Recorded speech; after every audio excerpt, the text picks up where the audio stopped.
Okay, let's get back into PDA to CFG land. Things you'll use in your daily lives. All right. Any questions on the first two types of rules that we'll make?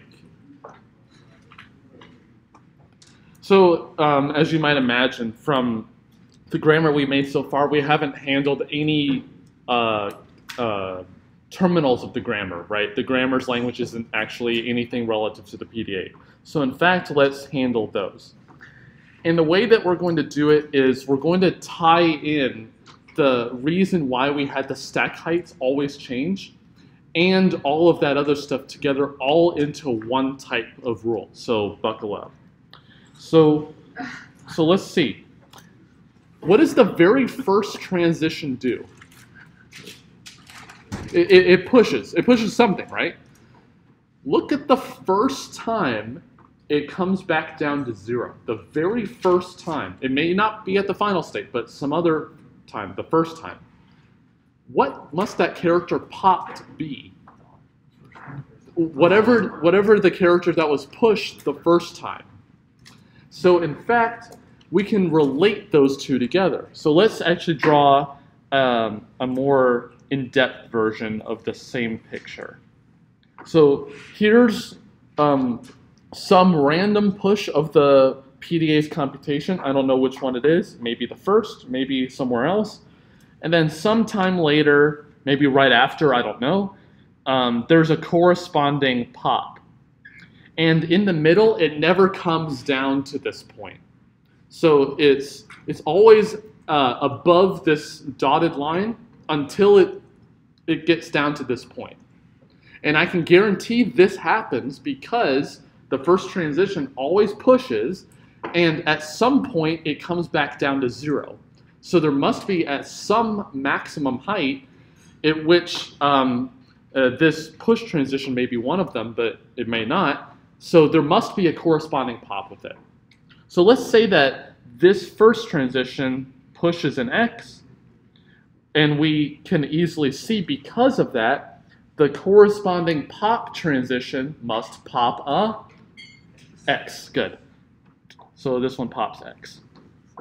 Yeah. So the empty thing kind of messes with me. So if you push 2 X's in a row, the first pop of an X, you're just talking about the same level you're checking out. Right, So yeah. 0 empty. Yeah, so it may be doing some wild things up here, I don't know. But the first time it comes back down to this lower level is right here. Oh, okay. So I'm just doing this as a picture. The grammar's not going to keep track of that. But all we're going to do is match every push transition with every corresponding pop transition. And then every case is handled, and then therefore we're okay.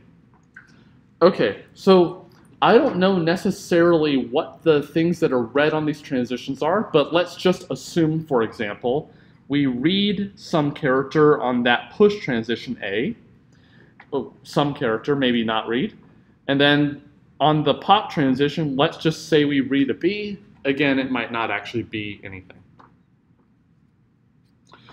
Well, I have these variables that relate states to other states, right?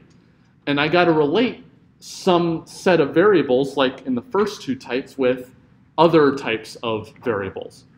Well, let's see.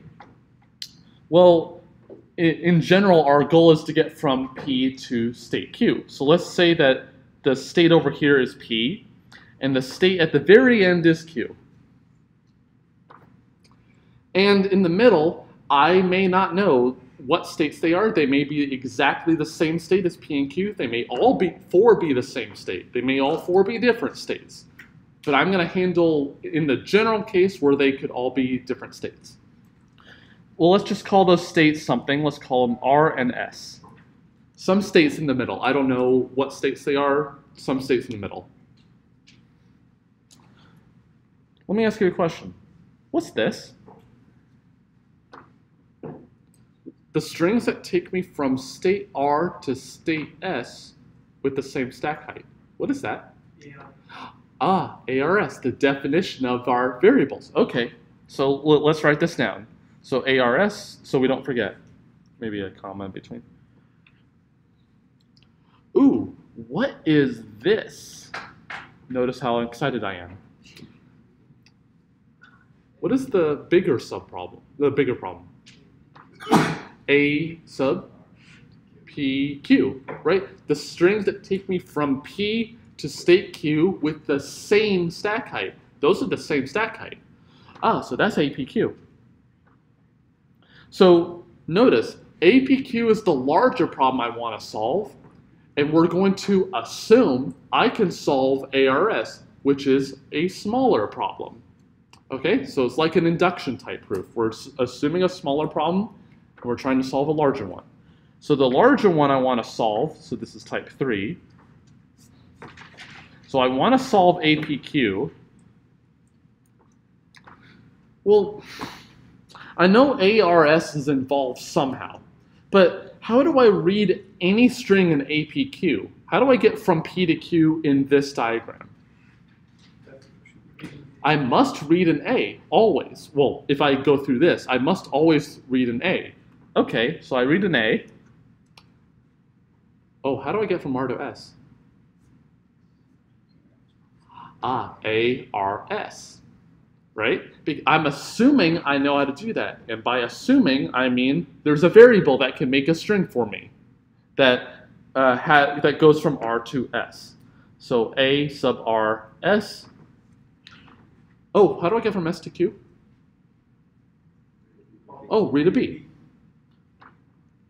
Oh, well, that was easy. Well, easy. But in fact, we're relating this smaller subproblem that we assume we know how to solve with the larger one that we want to solve. Why does this work?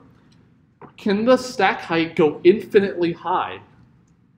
No, because it's a finite length computation. So there must be some maximum point at which it doesn't go any higher. What happens at that maximum point? Well, I'm at different states right here, different states here, but at the top, am I at the same state? Oh, do I have some rule that helps me when I'm at the same state, go into the same state? Yep, the epsilon one. So that means that I read whatever that took me on this mountain going up, epsilon, and then whatever it took me to go back down the mountain. So in fact, there's an entirely other reason for why we want to have this. It's the base case for when we finally reach the peak of the ascent to descent in the computation of the stack height. Okay, so let's just recap. Type 1, that's just to handle that base case. Type 2 happens if we can break the computation into two pieces where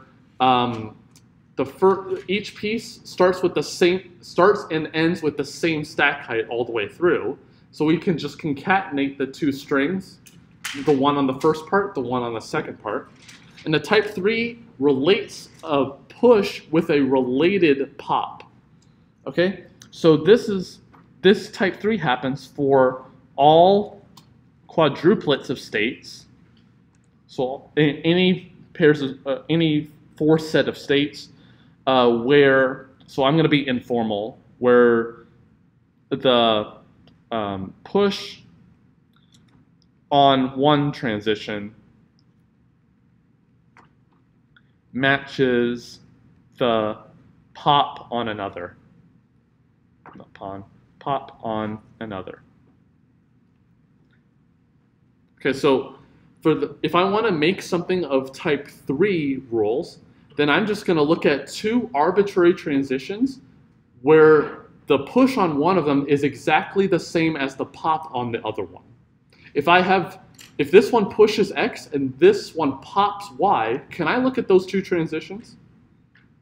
No, because if I look at this picture, when I look at the stack height over time, they couldn't match up because this is the first time it came back down to the stack height, which means it must have been the same character. Okay, so that's why we have to look at the transitions where one pop matches the push of the other. So let's actually do an example, unless there are, well, yeah. So you're having the push match the pop. Couldn't you have some that happen at different levels though? Yes, but I'm handling this for any choice of push and pop, and for every pair of transitions. So I'm looking at every possibility. You might have to jump. Right. Most, Back to the right. yeah, Okay. yeah. So most of these variables and rules that I'm going to make are complete nonsense. They have no use to the PDA at all, to the CFG at all. But I'm going to account for every possibility, just like the NFA to DFA conversion. Other questions? Cool. So let's quickly do an example. So actually, let's do the 0 to the n1 to the n1 that we did earlier. So I'm just going to quickly write it.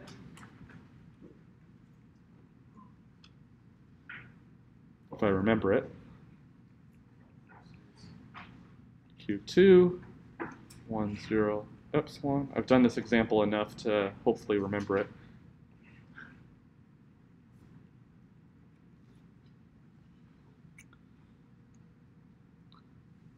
So there's no way within the lifetime of our class that we're going to ever complete doing all of the rules and variables here, but I just want to sketch all of the parts in this. Well, did we have to do something to the PDA at the very beginning in order for us to even start working with it? Yeah, what did we need to do? Oh, well, the PDA doesn't have to push some arbitrary symbol at the beginning. That's for the CFG to PDA conversion. This one takes an arbitrary PDA. What did we do to the PDA first? Well, we had to assume that there was a single final state. And what about the transitions? It either does one push, no pop, or no push and a single pop.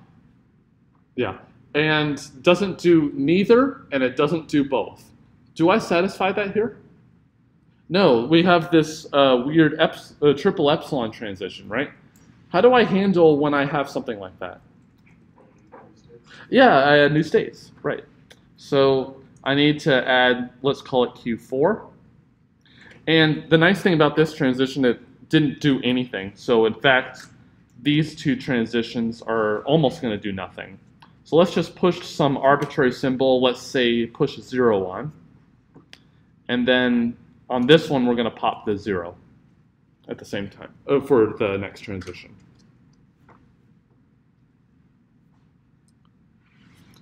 I should make a new final state and then triple epsilon from all the old final states there to make this algorithmic, but just to save a little time and sanity, let's not do that.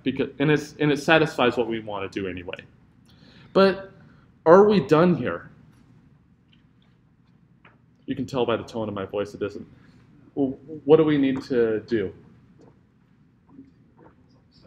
Yeah, in the single final state, we need to have those self loops that allow popping off the stack. Well, actually here, we can guarantee the stack will be empty for us to accept anyway, but just for correctness reasons, let's allow the PDA to pop things off the stack if something happened to be there, which there won't be.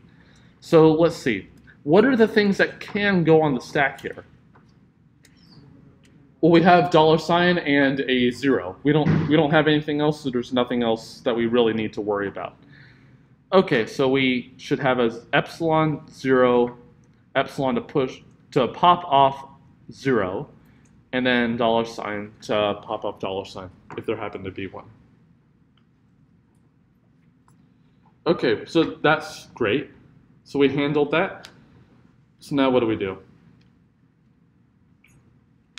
Well, I think the PDA is all ready to go. So we need to make the types of rules. So what I may ask on like a homework or something is to give examples from each of the 3 types. So what would 1 or 2 examples of type 1 rules be for this PDA?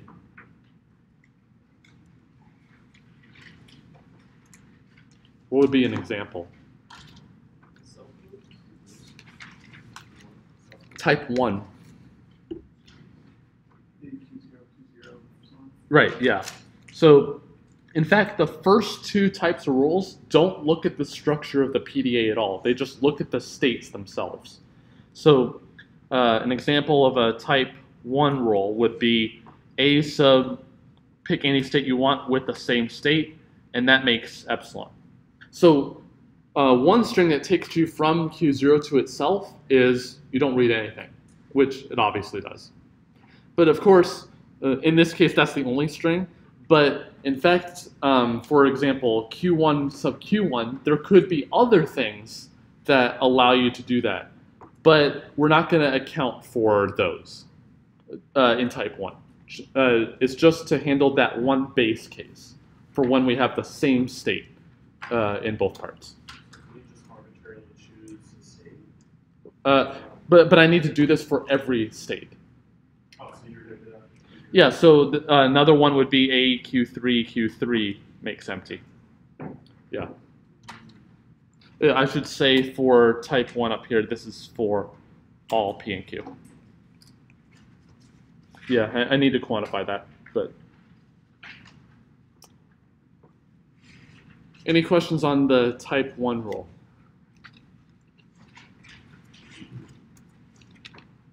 Cool. So anyone give me an example of a type 2 rule? And maybe let's just do one because it's a little long to write.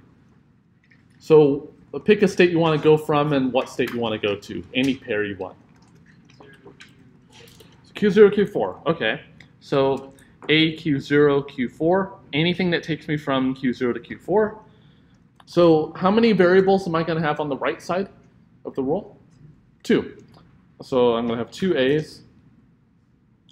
And what is the first subscript of the first variable here? What do we know for sure?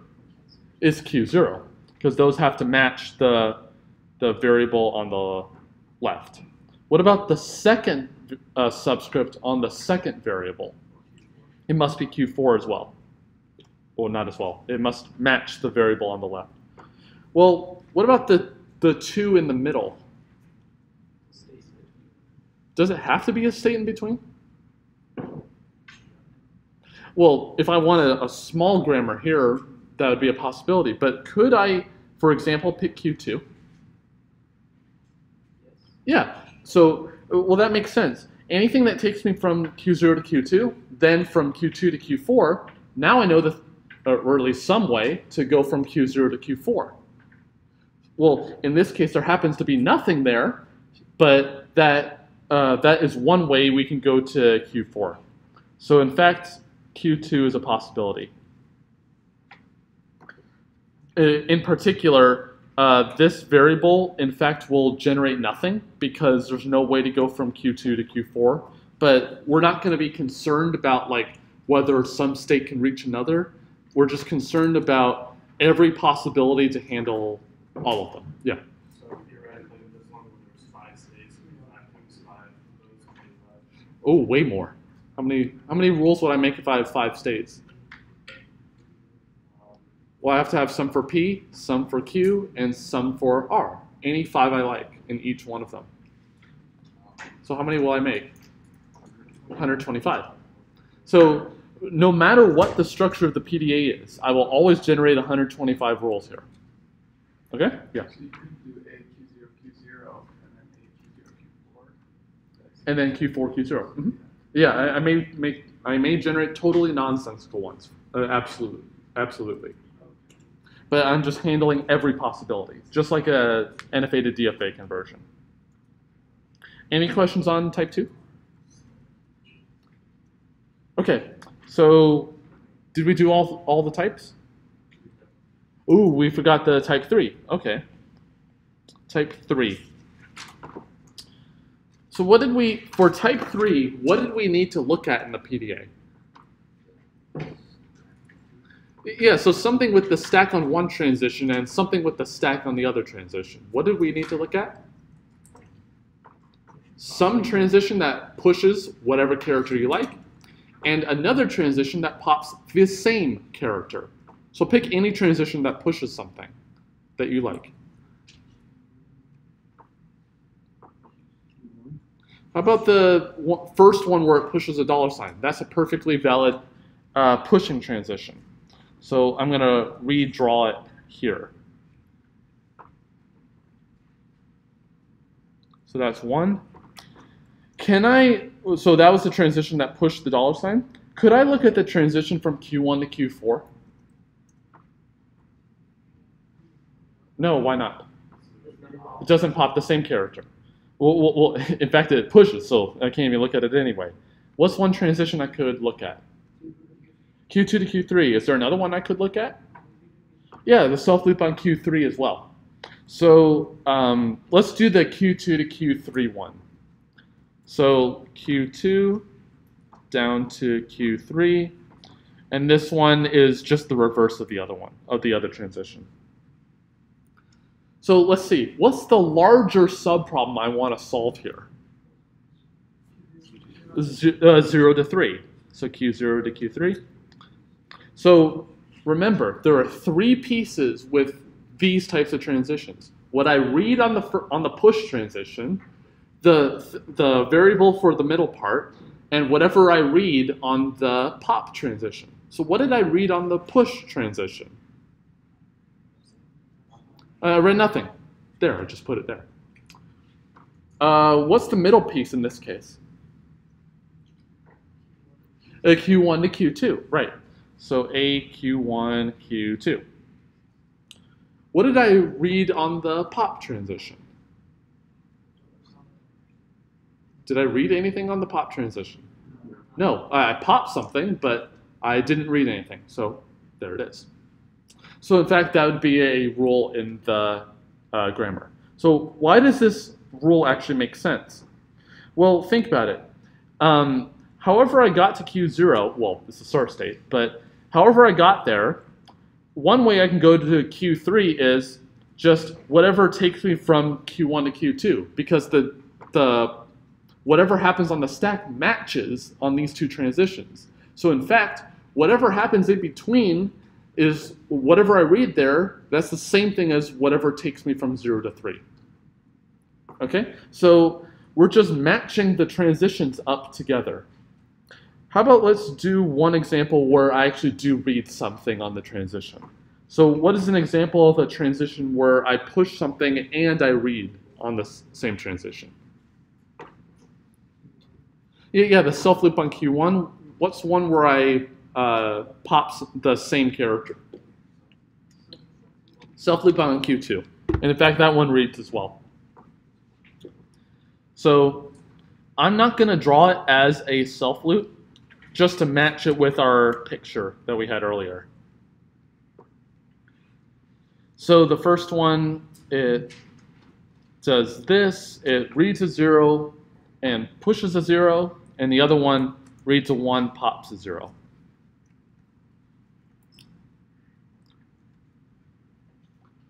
Okay, so what is the larger subproblem here that I want to solve in terms of the picture?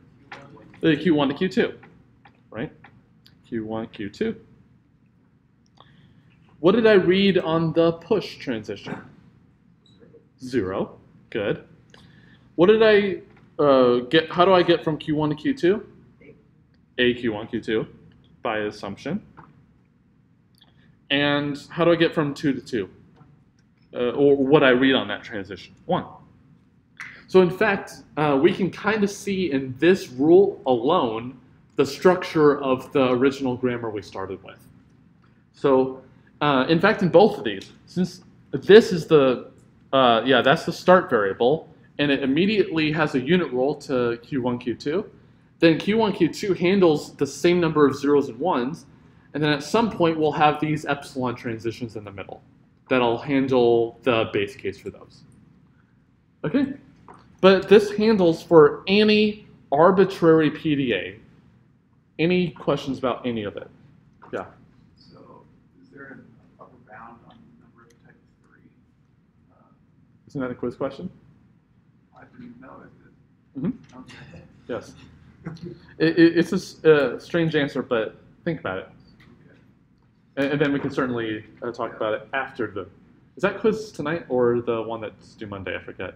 Monday. Okay, Monday, yeah. So Wednesday, after the test. But there it is on type 1 and type 2. Yeah. So type 1 and type 2, you can guarantee, I won't say what, but we can maybe talk about it on Piazza if it's not a quiz question. But for type 1 and type 2, it's always the same if you fix the number of states. So if you say the number of states is 100, now you know how many type 1 and type 2 you'll make. Type 3, that you'll have to think about a little more. Any other questions? Yeah. Do you mind giving another example for type 2? Mm-hmm. Certainly. So anyone name any 3 states of this thing. Doesn't have to be all different, all the same, whatever. Any 3 states. What? Q0, Q1, Q2. 0, 1, 2. Fine. So let's look at the rule A, Q0, Q1.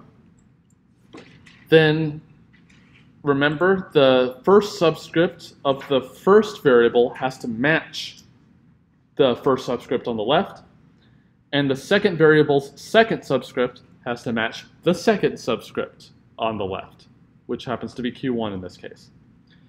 And then the suggestion was to pick an arbitrary other state. It doesn't have to be the same, it doesn't have to be different, but it was picked to be Q2, so I put a Q2 in both places. And then that's a rule for type 2. So you just pick any 3 states you like, and then ensure that the middle 2 subscripts on the right side are the same, and the other 2 match the left one. And then you're golden. Were we going from Q0 to Q2? Yes. So if I want to know how to get from 0 to 1, then one way you can do it is from 0 to 2, then from 2 to 1. The variable may be completely nonsensical, but that's one way it could have been done. So we don't have to write the ending variable before the arrow. It should be Q0, Q1. It's not Q0, Q2. Correct, because think of the 2 variables on the right side as 2 smaller subproblems. So if I want to know how to get from 0 to 1, if I know how to get to this state that I think is in the middle, then if I can get from the start to the middle and then from the middle to the end, I just concatenate all the strings that, in both of the parts. And then that's one way that this variable can generate a string. Okay. So it's just like, you're just solving a bigger subproblem from 2 smaller ones. So it's like if you think of merge sort, and if you have these 2 merged pieces, but they themselves are not merged together, then what this says is essentially you know how to merge those 2 lists together. If you have 2 smaller subproblems, then you can form the larger one just by concatenating the first half, then the second half together. The picture is actually a better way to visualize it if you go up here. So if you know how to get to this middle point right here, and I'm starting at the left side and ending at the right side, then if I know how to get from the start to the middle part and from the middle part to the end, then I know how to get from the start to the end, or one way I could do it. So why are we writing Q0 to Q2 and then the arrow? Why do we write Q0 and then Q1? Because the larger problem is from the first to the end. So I'm trying to... Another rule you will make in this case is exactly the one you're saying. If I just flip the role, then this will be another one I'll make. Right? That'll be another one I'll make. Yeah, that's what I thought it would be. Yeah, but because you looked at the PDA and it had this particular structure, right? So note, this variable right here, Q2, Q1, it'll never generate anything because there's no way to go from Q2 to Q1. But I'm going to handle every case in general because I don't know that just by looking at the PDA. I could make a simplification and just delete any rule that has this variable in it, 2, 1, because it'll never generate anything anyway. So I could make a simplification, but I'm not going to in the general case. Writing it in that format includes all. Yeah, every single one. Yeah. So for every oh, where did I write it? For every P, Q, R, and Q. So every triplet of states, every 3 set of states. Other questions? Yeah. And out of the 125, one of them is basically the same. Yeah. Q0, Q0, Q0, all the way across. Yeah. Okay.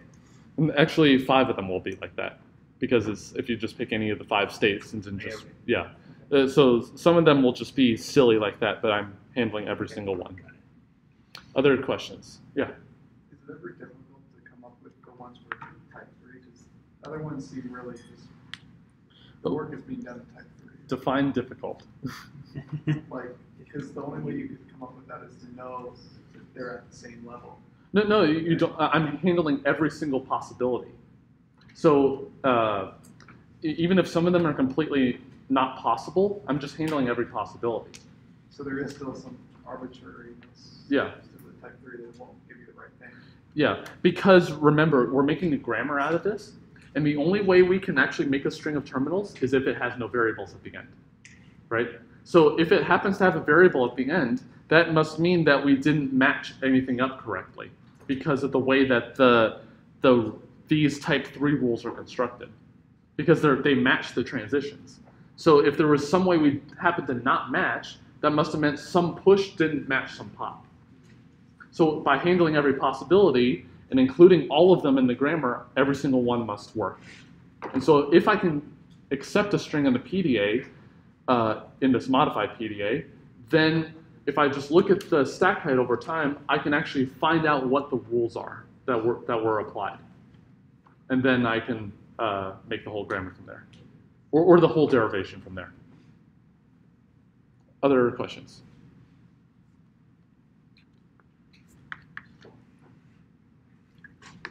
Cool, so what can we confirm from, or conclude from all this?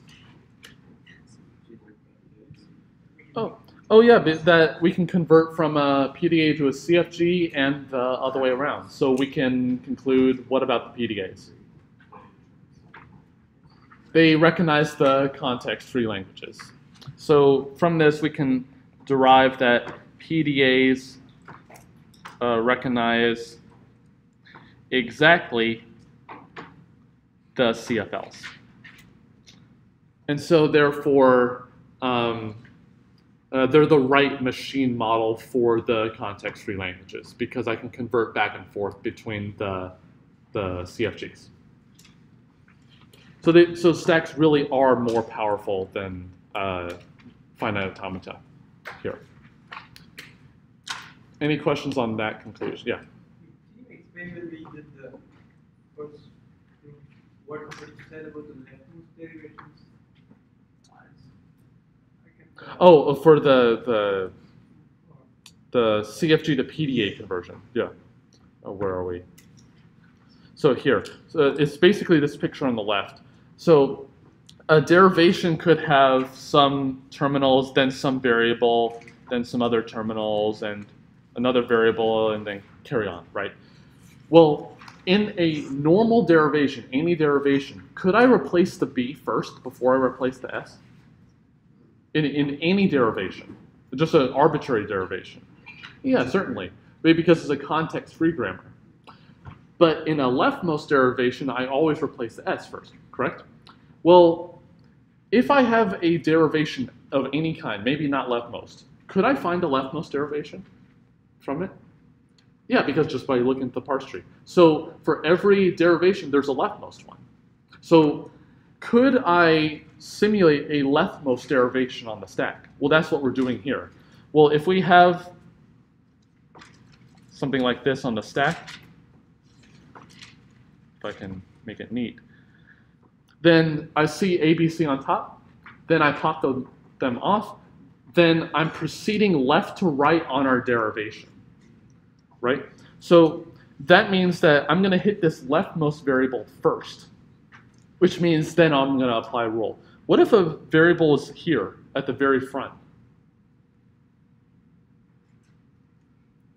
Then I would apply a rule to that one because that would appear at the top. So we ensured that we're going to parse the derivation so far left to right. And if we see terminals at the very beginning, they're never going to change because it's a context-free grammar. So I'm matching those with the input. Then whenever we get to a variable, we're going to apply a leftmost derivation, a rule application there. So I apply a rule application, that changes the stack, and then I continue until I go all the way through. Then if I get to a string entirely full of terminals at some point, then I should be able to match it up with the input because there's no variables left. So that means at some point I'm going to have a $sign on the stack, and then I can accept. Is it that how the stack is reflected in our PDA would be like a leftmost derivation? Yeah, we're actually simulating a leftmost derivation. Mm-hmm. Good test question. It won't be, but it's a good one. But any questions otherwise on these two parts? Okay, so let's actually, I know you guys want to go party and whatnot, but especially whatnot. But so let's see. What question did we ask about Turing machines, then DFAs, then we asked it about CFGs? The A sub whatever model problem, right? So what is the natural one in this case? A sub PDA, correct. So A sub PDA is where we have a PDA called P and an input W, and P accepts is a PDA and accepts W. Is this decidable?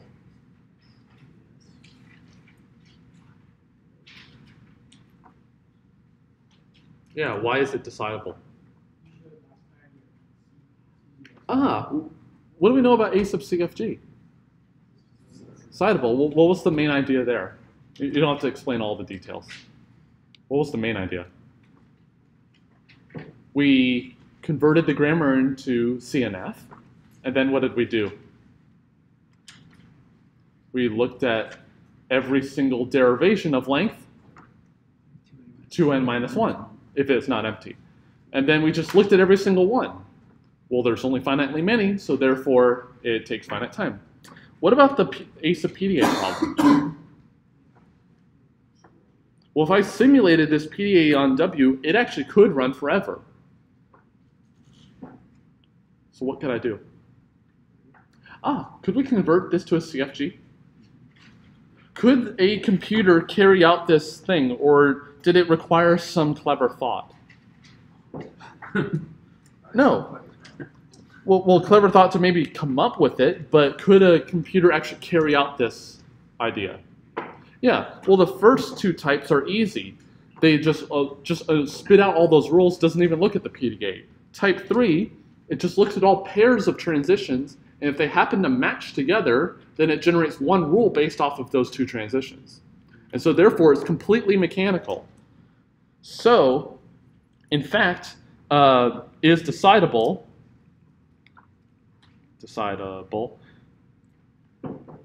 can't write today, decidable, because one, convert P to a CFG, call it G, and then run A sub CFG that we talked about last time on G and W. So just use the algorithm and then runs A sub CFG on it. Nice. And each step takes finite time because second step we assume takes finite time, and step 1 is an algorithm, therefore it takes finite time. Any questions on why that's true? So in general, if you have these algorithms to convert between models, then the A sub whatever problems for those are exactly the same. Either they're both decidable or they're both undecidable, because you can convert between. What else did we ask about the DFAs, Turing machines, and whatnot? What other problem other than A sub whatever? The E sub problem. Well, what was that problem all about? Determine whether the language of the model is actually empty, whether it actually does nothing. Well, I'm going to ask the question about CFGs because the PDA problem actually makes it a little bit tricky, but the CFG problem is more straightforward. So remember, we only get one instance of the model in case a grammar for this one. And so G is a CFG, and the language is empty. So it doesn't actually generate any strings.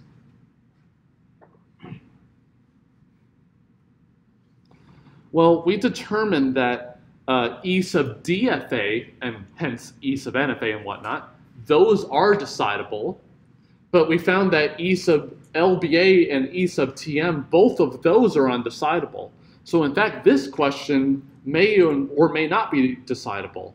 If it happened to be that E sub LBA was decidable, then we can actually show that this one is decidable too, but in fact it isn't. So this could go either way.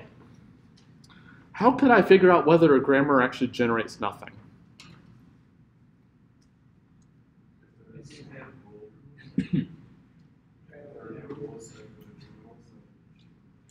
Well, certainly if like the grammar looks like this, then definitely it generates no string of terminals. But it may actually have a rule like this, right?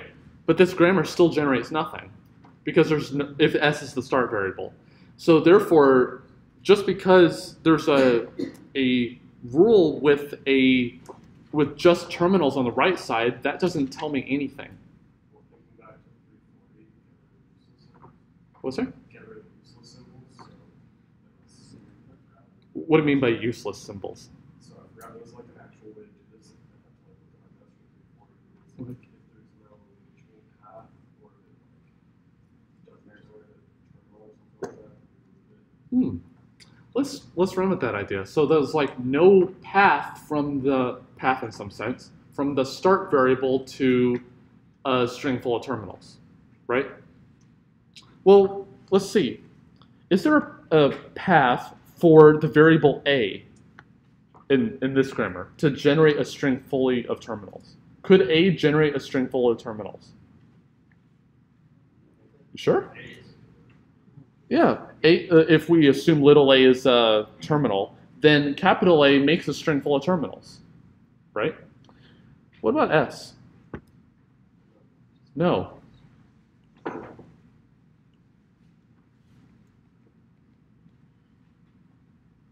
What about now? Oh, so well, wait, how did you figure that out? Well, we determined that A, the variable A, it makes something, right? Well, how did you figure out that S could make something based on that rule I just added? Each of the variables on the right side can make something, right? What if I did this, where A and B are terminals? Yeah, still, I still can. What about if I had a variable here that did nothing? Then can S make a string full of terminals? No, because not everything on the right-hand side can make something full of terminals. So in fact, we'll do a similar idea to, what was it? It was step 2 of the CFG to CNF conversion, if you remember. We talked about the nullable variables, where we said that a variable is nullable if it can make the empty string directly, or every variable on the right-hand side is nullable, and it's only variables on the right-hand side. Similar idea here. So here's what we're going to do. Repeatedly do the following. If a variable A has a rule A goes to X, where where every variable in X is marked, so we're going to mark variables here, and A is not marked, then mark A.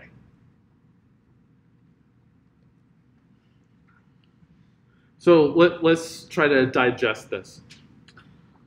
Okay, so let's look at this weird grammar that we have right here.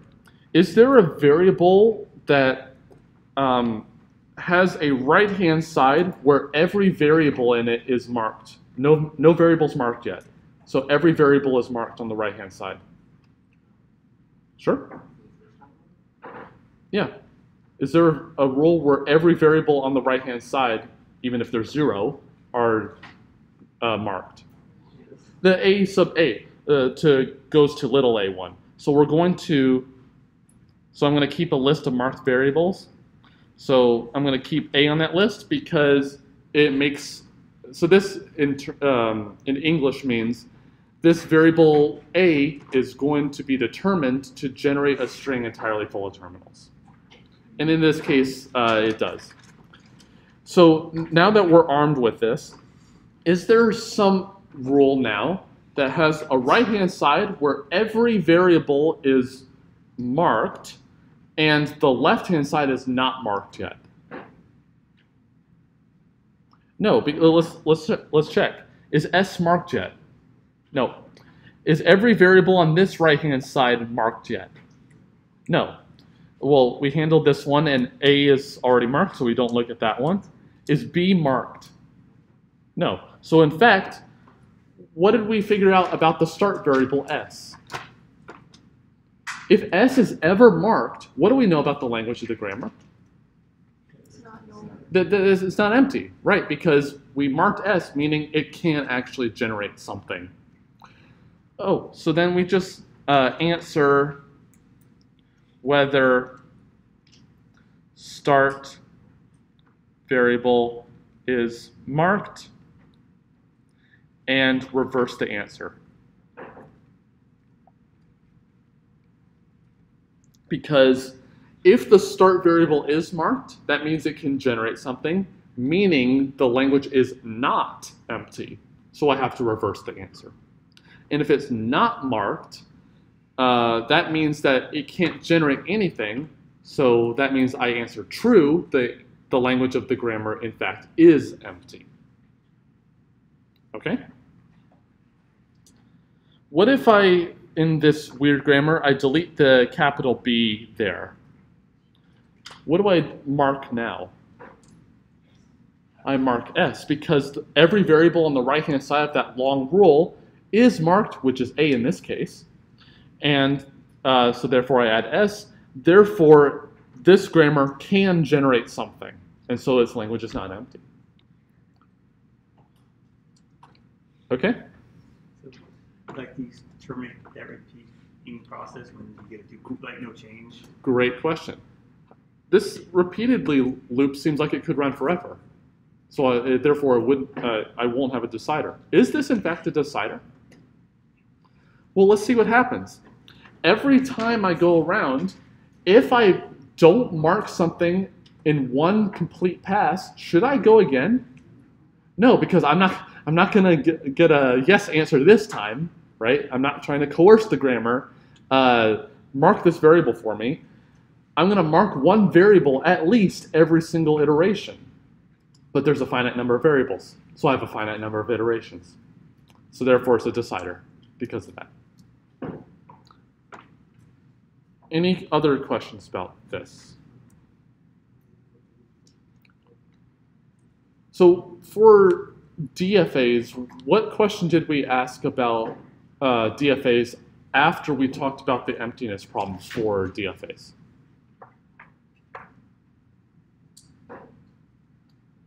Well, we talked about the equivalence problem for DFAs, right? And how did we show that EQ DFA is decidable?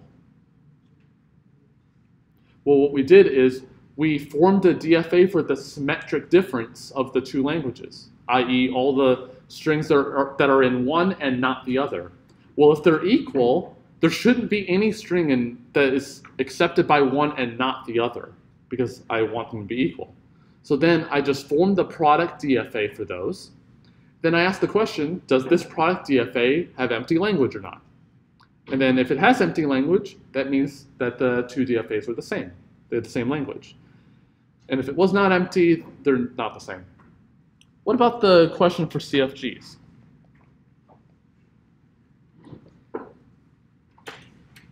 Let's see.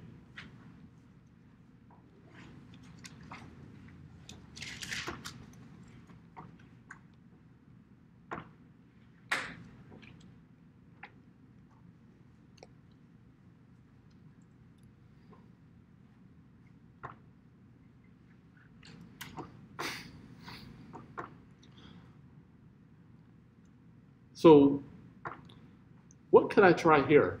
Well, I could think of trying a product type construction, right? Where I do some complement operation on a CFG or maybe a PDA if it's more convenient. Then I do intersection and then union of the two. And then I ask the question, is this grammar or this PDA's language empty? Right? So that seems like a logical thing to do. But in fact, this question's undecidable. And maybe we'll prove it later, but what we'll actually show is that, next time, is that context-free languages are not closed under complement or intersection. So in fact, they are different than the regular languages in that they are not closed under complement or intersection. And then we'll prove that next time. Any questions before I let you go have fun? All right, I'll see you next week.